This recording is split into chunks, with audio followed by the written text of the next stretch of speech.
Bond পীর আছে, bond পীরদের মাজার আছে যেখান থেকে ইসলামের কোনো ফায়দা হয় না, যেখানে ইসলামের কোনো কোনো ফায়দাই নাই, যেখানে আমাদের নবী হযরত মুহাম্মদ সাল্লাল্লাহু আলাইহি ওয়াসাল্লাম এইসব ব্যাপারে কোনো কিছু বলেই যান নাই।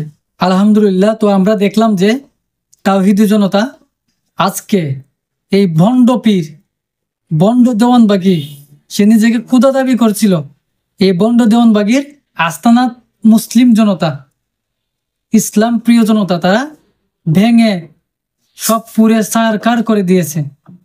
আলহামদুলিল্লাহ, এই বন্ড পীরের আস্তানা, বন্ড পীরদের আস্তানা বাংলাদেশের জমিনে হবে না।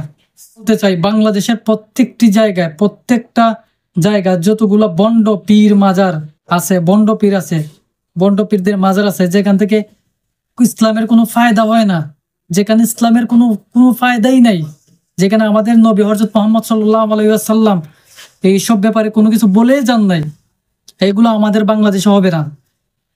এটা মুসলমানদের দেশ, এই দেশে কোনো বন্ডদের স্থান নাই,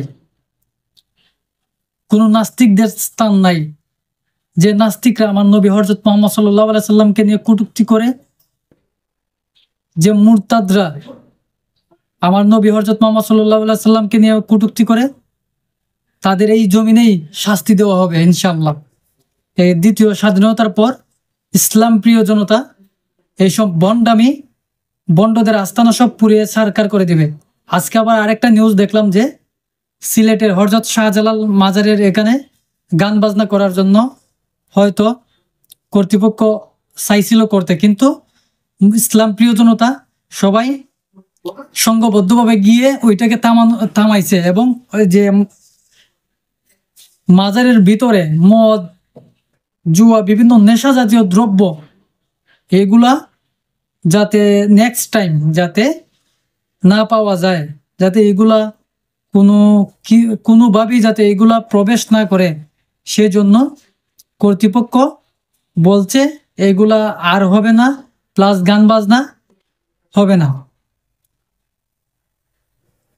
খুলনাতে দেখলাম গতকাল একটা নিউজ যে এক যুবক, হিন্দু যুবক, সে আমার নবী হযরত মুহাম্মদ সাল্লাল্লাহু আলাইহি সাল্লামকে নিয়ে কটূক্তি করেছে, ইসলাম প্রিয় জনতা তাকে গণপিটুনি দিয়ে হত্যা করেছে।